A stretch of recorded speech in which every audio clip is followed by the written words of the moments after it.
얼마 전에 뉴질랜드에서 큰 지진이 있었습니다. 그런데 그 지진 가운데 건물이 무너지고 그 무너진 건물 사이에 살아는 엄마와 아이가 함께 묻힌 사건이 있었어요. 나중에 발굴을 해보니까 엄마가 어린아이를 안고 엄마가 위에서 어린아이를 보호하고 엄마는 죽었는데 아이는 살린 이런 사건이 있었습니다. 우리가 이런 사건을 통해서 느끼는 것은 이렇게 생각해 볼 수 있습니다.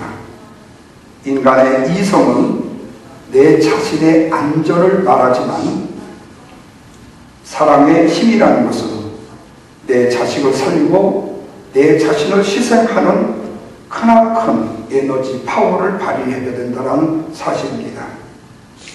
그래서 사랑이라는 것이 때로는 사람을 바보로 만들기도 하지만 사랑이라는 것이 때로는 위대한 능력을 발휘하게 만드는 힘을 발휘할 수 있게도 할 수 있습니다. 그렇다면 하나님의 사랑은 어떤 사랑인가? 하나님께서 이 세상과 당신의 자녀들을 향해서 베풀어 주신 이 사랑, 이 세상의 어떤 사건 속에서도 어떤 그 이야기보다도 더 적극적이고 더 열정적이고 더 아름다운, 그리고 또한 아름다운 그 고통을 우리에게 베푸신 사랑이었다는 사실을 우리가 깨닫게 되어줄 수 있어요. 그런데 그 열정이 지금도 사그러지지 않고 있다는 사실입니다. 하나님의 우리를 향하신 사랑은 잠시에 있다가, 순간에 있다가 없어지는 것이 아니라 영원하다는 말씀이에요. 심지어 어떤 고난도 불구하고 우리를 사랑하신다는 사실입니다. 뿐만 아니라 하나님을 배반하는 오늘 우리에게 베풀어 주시는 열정적인 사랑이라는 사실이에요. 그렇다면 우리는 과연 이런 하나님의 열정적인 사랑을 받을 만한 가치가 있는 존재들인가를 한번 생각해 볼 필요가 있겠죠. 한마디로 하나님의 이런 아름다운 사랑의 선택을 받을 만한 가치가 있는 존재가 우리 인간이 되지 못한다는 데 있습니다. 그럼에도 불구하고 하나님께서는 우리를 향해서 이렇게 열정적이고 적극적인 사랑을 펼치기를 원하신다는 사실이에요. 그래서 오늘 이 시간에는 현재에 진행되고 있는 하나님의 사랑에 대해서 뿐만 아니라 하나님에 대한 그 사랑을 배반하고 배신을 했음에도 불구하고 계속적으로 진행형으로 되어지는 하나님의 사랑에 대해서 나누고자 합니다. 하나님은 지금도 변함없이 우리를 끝까지 사랑하신다고 말씀하시기 때문입니다. 그렇다면 하나님께서는 우리에게 어떤 사랑의 징표를 보이시는가?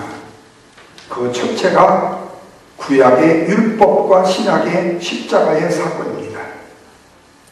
우리가 구약의 율법을 로마서를 통해서 공부하면서 느끼는 것은 부정적인 생각을 갖기가 쉽습니다. 왜냐하면 그 율법 자체를 바울이 너무나도 많이 비판했기 때문에. 그러나 실제로 율법은 원래의 그 목적 자체가 부정적인 것이 될 수가 없습니다. 한마디로 율법은 내가 내 백성인 너희를 죽도록 사랑한다는 말씀의 징표, 바로 선언문인과 동시에 하나님의 사랑의 진지한 마음의 표현이 바로 율법인 것입니다. 뿐만 아니라 사랑하는 사람들끼리 서로 나눌 수 있는 결혼 서약 같은 것이 바로 율법이고, 하나님과 하나님의 가족이 가질 수 있는 가족의 선언문 같은 것이 바로 율법입니다. 거기에 하나님의 소망의 비전이 나옵니다. 거기에 하나님의 놀라운 사랑의 스케줄이 기록이 되어져 있습니다. 다시 말하면 이스라엘 민족들은 이런 놀라운 율법을, 이 세상에 어느 민족도 가질 수 없었던 그 율법을 그들만 가질 수가 있었어요. 그 증거를 오늘 보면 32절에서 이렇게 말합니다. 다 같이 한번 읽습니다. 32절이요. 내가 읽기 전 하나님이 사람을 세상에 창조하신 날부터 지금까지 지나간 날들을 상고하여 보라. 하늘 끝에서 저 끝까지 이런 큰 일이 있었느냐? 이런 일을 들은 적이 있었느냐? 어떤 국민이 불 가운데서 말씀하시는 하나님의 음성을 너처럼 듣고 생존했느냐? 어떤 신이 와서 시험과 이적과 기사와 전쟁의 강한 손과 편팔과 크게 두려운 일로 한 민족을 다른 민족에게서 인도해 낸 일이 있느냐? 이는 다 같이 큰 소리로요. 너희의 하나님 여호와께서 애굽에서 너희를 위하여 너희의 목전에서 뭐하신 일이다? 행하신 일이다. 이렇게 말씀합니다. 하나님께서는 여기서 이스라엘 백성에게서 내가 지금까지 너희들을 향하여 어떤 생각을 갖고 있느냐를, 어떤 행동을 내가 너희에게 보여주었느냐를 한번 생각해보라고 말씀합니다. 그런데 여러분, 이 말씀을 보면서 우리가 느끼는 것이 있어요. 그것은 하나님께서 왜 이렇게 유치한 말씀을 하시느냐 하는 거예요. 당신이 선택한 이스라엘 민족을 사랑했으면 사랑했지 왜 그렇게 티를 내면서 꼭 말씀에 기록을 해 주어져야 되느냐 하는 거예요. 예를 들면 이렇습니다. 목사님, 제가 어떤 성도님, 어떤 집사님, 어떤 권사님, 어떤 장로님, 어떤 성도님을 보면서 성도님, 집사님, 장로님, 권사님, 내가 당신을 얼마나 사랑한 줄 아세요? 그거 아시는 거 모르겠어요? 라고 심하다 때마다 계속 이 얘기를 한다고 한번 생각해 보세요. 이거는 한 번은 좀 듣기 좋을지 모르지만 두 번, 세 번 거듭되면은 아마도 아니 목사님 그렇게 나를 생각해 줬으면 얼마나 생각해 줬다고 저렇게 자꾸 저런 말씀을 하시나. 아니 그거 한 번 생각해 주었다고 이렇게 티를 내면서 나한테 그렇게 말씀하실 필요가 있을까? 이렇게 틀림없이 말할 겁니다. 뭘 그런 거 한 거 한 것 가지고 생색을 낼 필요가 있느냐, 유치하다는 말입니다. 그런데 여러분, 하나님이 이스라엘 민족을 향해서 유치할 수밖에 없는 이유가 있습니다. 그것은 이스라엘 민족이라는 족속은 그냥 말로 해갖고 깨닫는 민족이 아니었기 때문에 그래요. 그래서 하나님은 이스라엘 민족한테 손에 쥐어주는 유치한 말로, 손에 느낄 수 있고 눈으로 볼 수 있는 유치한 행동을 보여주시는 것입니다. 여러분, 율법의 핵심이 십계명이 뭡니까? 하나님이 내 민족을 사랑한다는 증표가 바로 율법과 십계명이에요. 율법의 십계명입니다. 뿐만 아니라 내가 이렇게 사랑한 나 하나님은 너를 얼마나 사랑하는지, 너희가 혹시라도 이 사랑을 저버리고 다른 것을 사랑한다면 나는 질투가 나서 견딜 수 없는 질투의 하나님이라고 말씀하시는 거예요. 저 역시 신앙생활을 하며 목회를 하면서 질투하시는 하나님에 대해서 다 이해하지 못하고 때로는 하나님이 참 유치한 하나님이라고 생각한 적도 있었습니다. 심지어는 전지전능하시다는 하나님께서 어찌 그렇게 우리 인간과 우리의 감정과 다를 바가 없는 어리석은 생각과 어리석은 말들을 자꾸 반복을 하셨을까라고 생각도 한 적이 있었습니다. 근데 여러분, 목회의 연역이 쌓여가면 쌓여갈수록 하나님의 이 유치함을 더 깨닫게 되고 알게 되더라고요. 다시 말하면 내가 사랑하는 대상을 남에게 빼앗겼을 때에 내 마음속에 격렬한 질투의 마음이 생겨나더라는 거예요. 다시 말하면 내 마음속에 내가 격렬하게 사랑했던 영혼을 빼앗겼을 때에 그 마음에 질투가 일어나지 않는다면 나는 그 영혼을 빼앗겨도 괜찮다는 사랑의 마음이 없다는 거예요. 그래서 하나님께서는 사랑의 징표로 율법과 십계명을 주셨고, 나는 질투의 하나님이라고 이스라엘 민족을 향해서 선포하고 계십니다. 다시 말하면 사랑의 다른 표시가 바로 율법이라는 겁니다. 하나님께서는 이토록 이스라엘 민족을 사랑하셨는데 하나님의 백성이라는 이스라엘 민족은 하나님을 배반한 것입니다.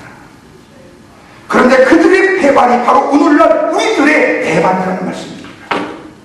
그래서 하나님께서는 율법으로 대표되는 하나님의 사랑으로 이스라엘 백성들을 돌아오지 않으니까 살아계신 말씀이신 생명의 빛 대신 예수 그리스도를 보내셔서 선민 이스라엘 민족이 부러워할 정도로 이방인을 구원해서 그들로 하여금 왜 우리를 하나님이 이렇게 버리셨을까에 질투의 마음을 갖게 하셔서 하나님의 사랑을 느끼게 하시더라고요. 여러분, 종종 목회를 하다 보면은 여러 가지 기법이 필요할 수도 있고 여러 가지 방법이 필요할 수도 있어요.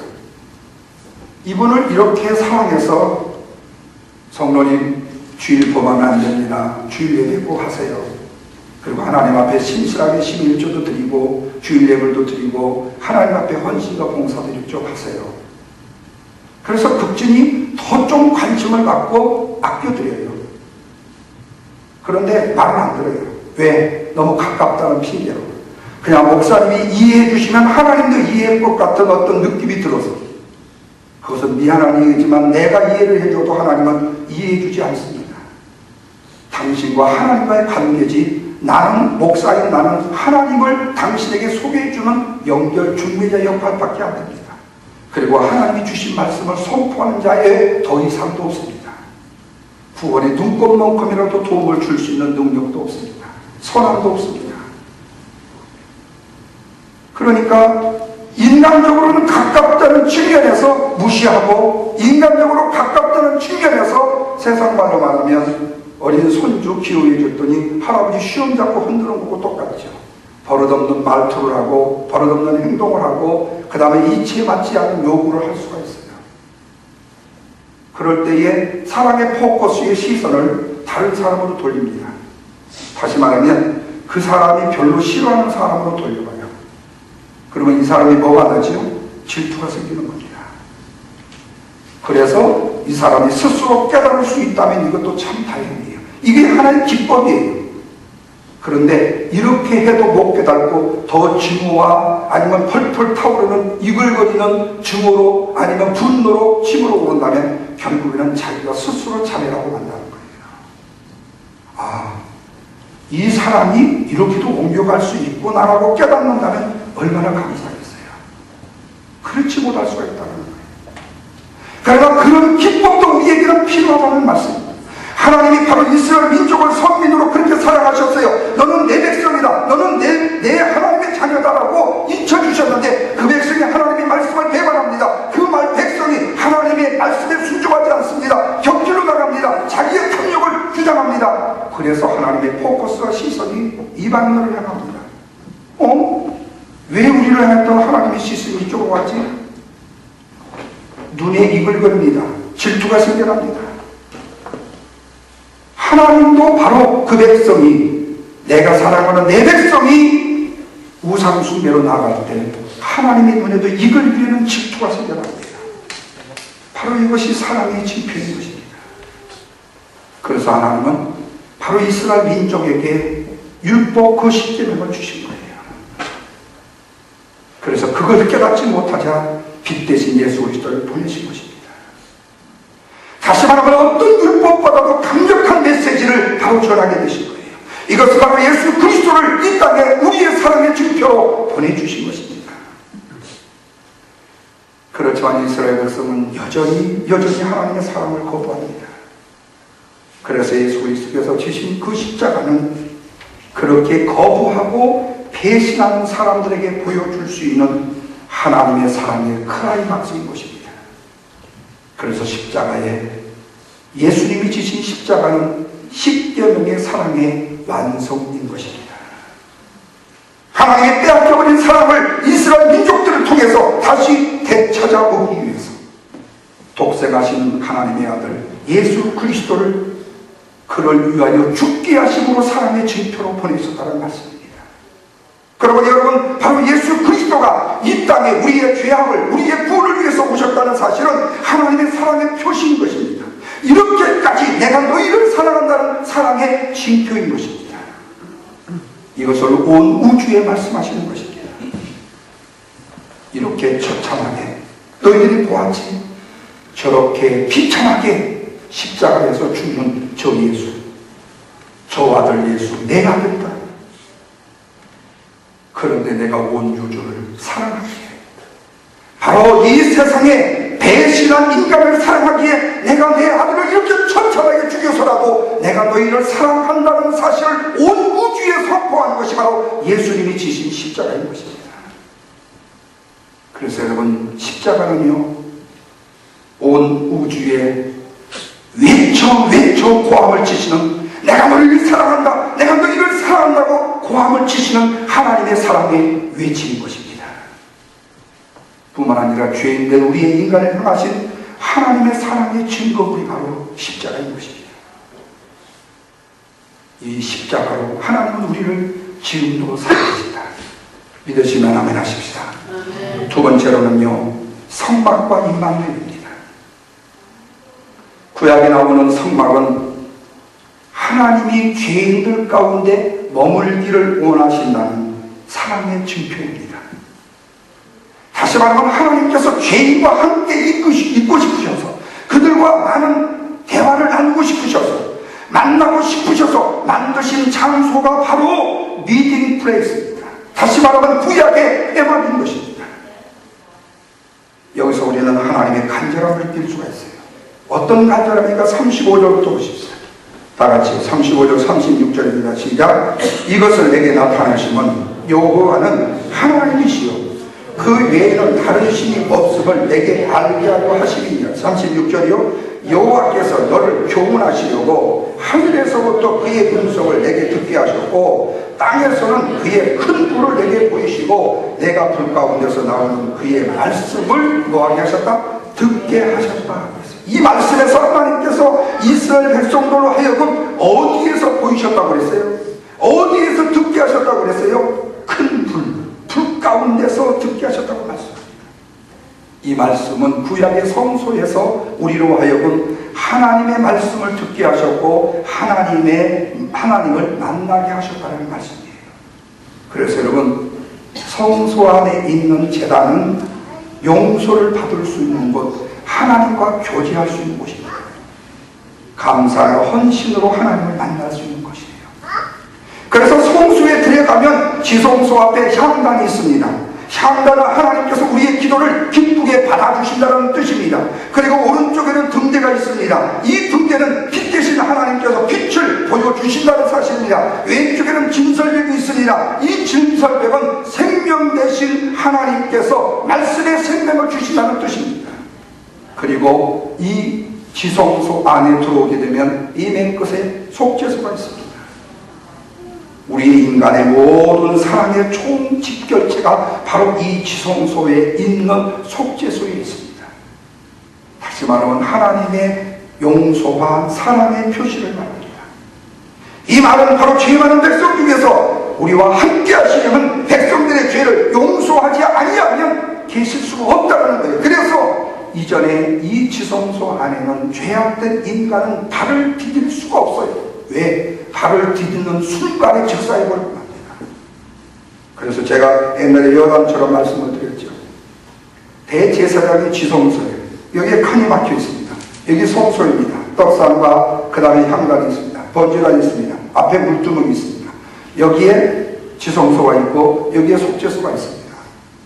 여기에는 제사장들이 이 향단에 기름이 마르지 않도록 계속 부어줍니다. 떡상에 떡이 식지 않도록 떡을 계속 챙겨 줍니다. 그리고 죄를 지은 사람들이 번제단에 제물을 가져와서 하나님이 내리신 불로 제단을 쌓아 하나님을 경배합니다.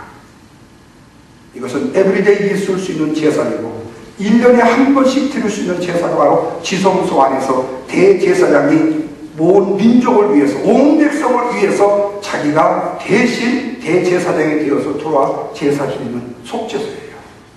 이 법궤 안에 아론의 쌍랑 지팡이가 있고 모세가 시내산을 맡은 십계명의 돌판이 들어있습니다. 근데 여러분, 이 대제사장이 이 속죄소에 들어와서 제사를 드릴 때에 대제사장이 죄가 있으면 여기 발을 듣는 순간에 그 자리에서 즉사해버립니다.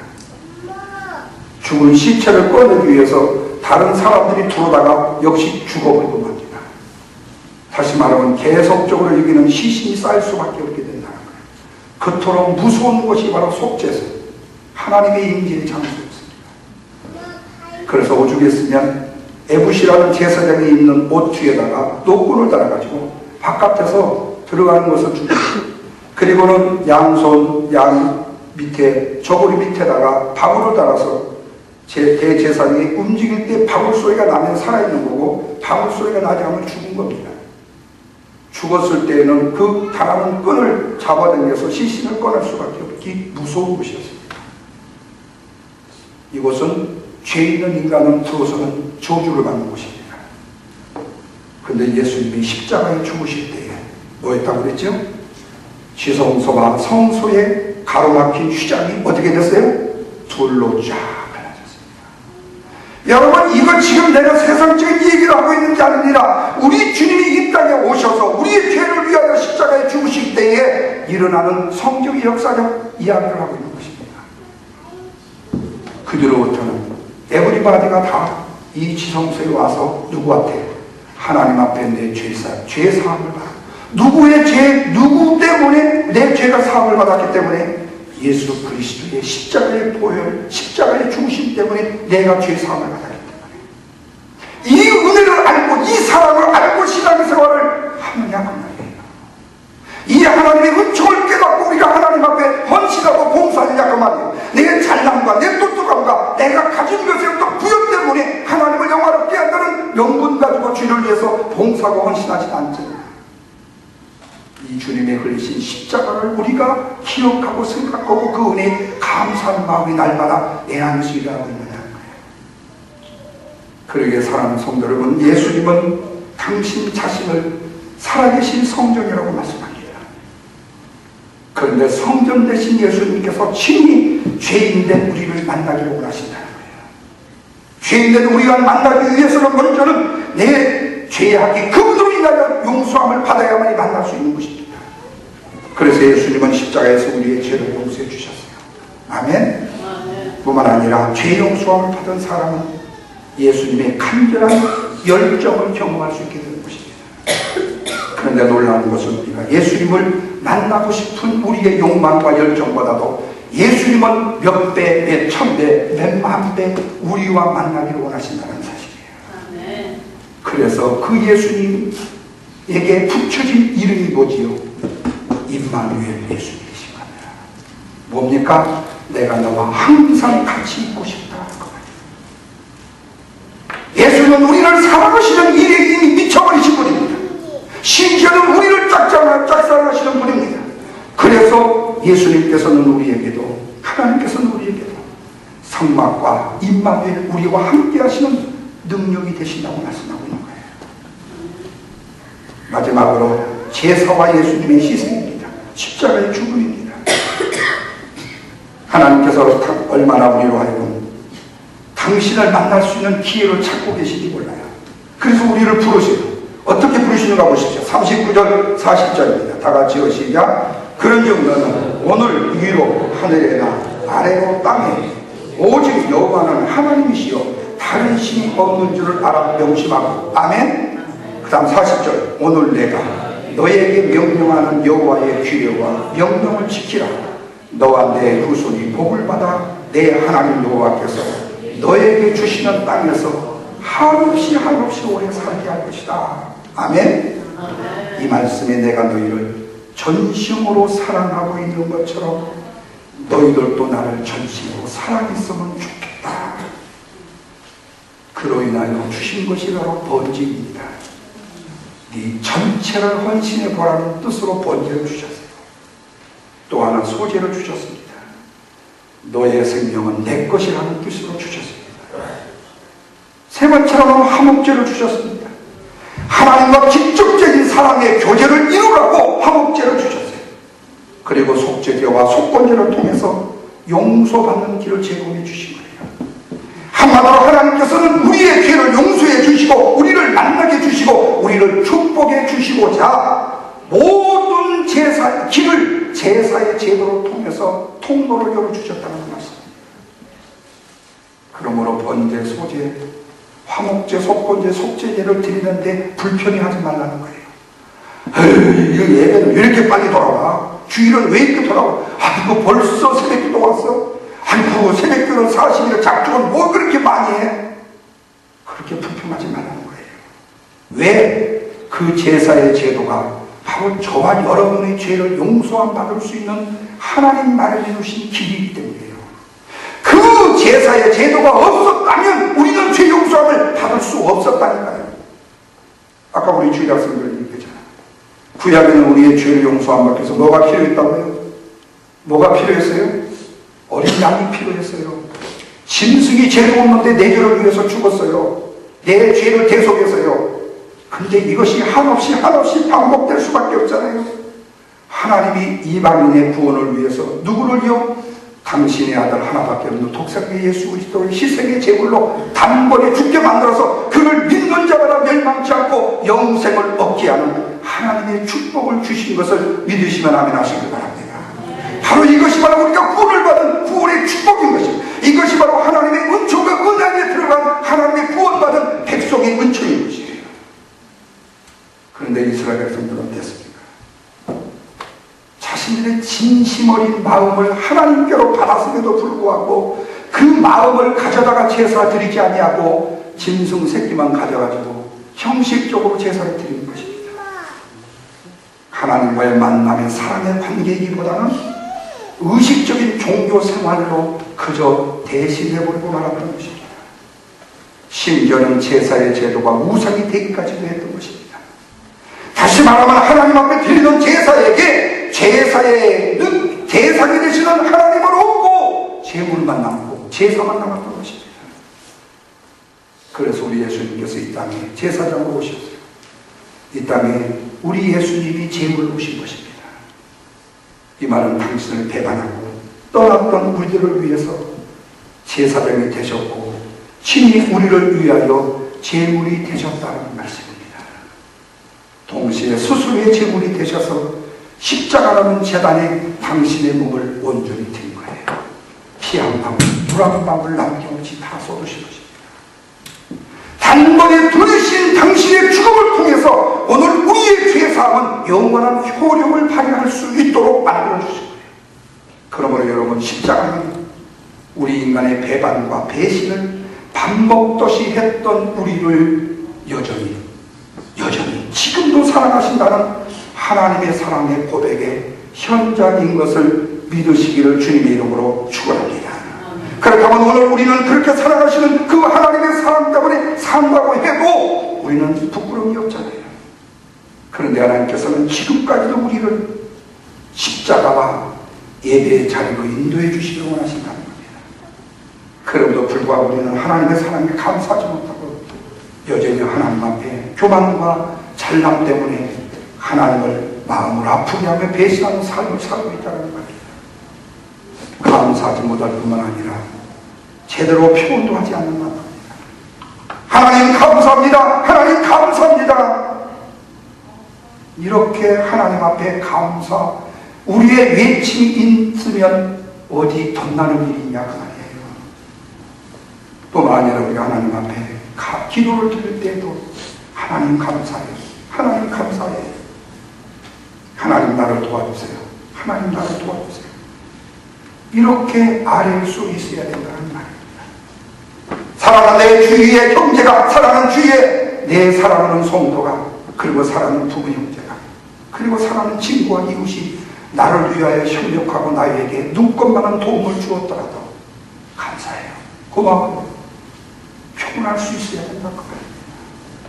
하나님 같은 은혜를 힘입고도 그 은혜를 힘입을 줄 모르고 겸손하지 못하고 경건한 우리의 마음을 가지고 이거 내가 했지 어디 하나님이 했고 누가 나를 도와준 사람이 있어서, 그러니까 자기가 한 일만 생각하고 다른 사람이 나를 도와준 일에 대해서는 기억도 못하는, 요즘 현대의 말로 나시시시즘,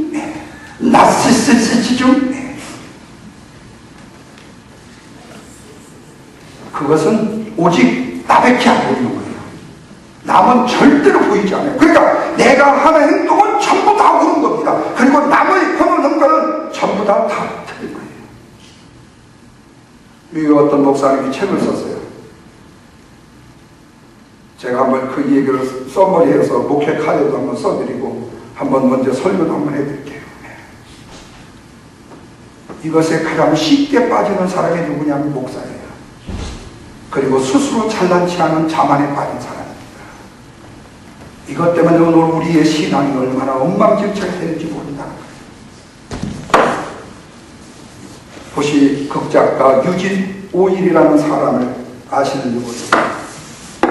그분이 한 말 중에 굉장히 뜻깊은 말이 있습니다. 인간은 금이 간 채로 태어나서 수손 안에 살아간다. 그래서 신의 은총이라는 것이 금이 간 인간을 붙여주는 접착제다. 그래야 우리는 금이 간 처럼 이 땅에 태어났습니다. 다시 말하면 완전한 인간으로 태어나지 못했습니다. 몸도 금이 가 있습니다. 영혼도 금이 가 있습니다.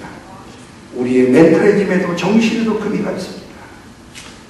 정말로 잘 수선하지 아니하면 더 깊은 금이 가서 도저히 맺고 잴 수 없는 이런 속에 빠질 수밖에 없는 인간이에요.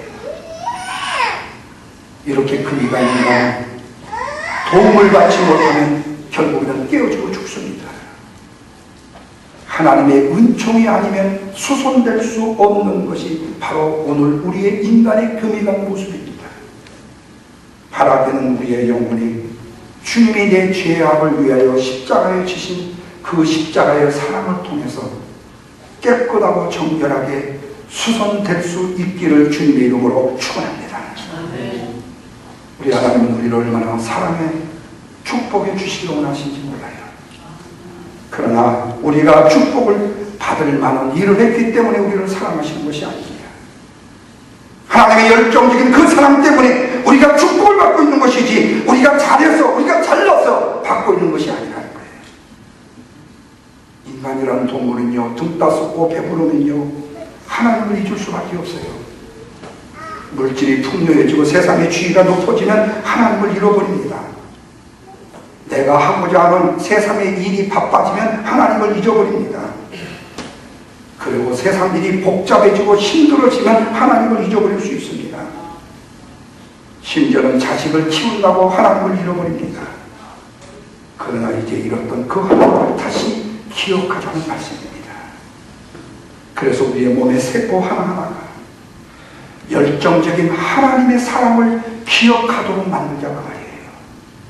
그래서 우리 주님으로 하여금 임마누엘 하나님, 나와 함께 하시기를 원하시는 그 하나님의 은총, 그로 인하여 십자가의 은혜만을 기억하면서 우리 마음속에 늘 은혜로 충만한 성도의 모습을 갖추자는 겁니다.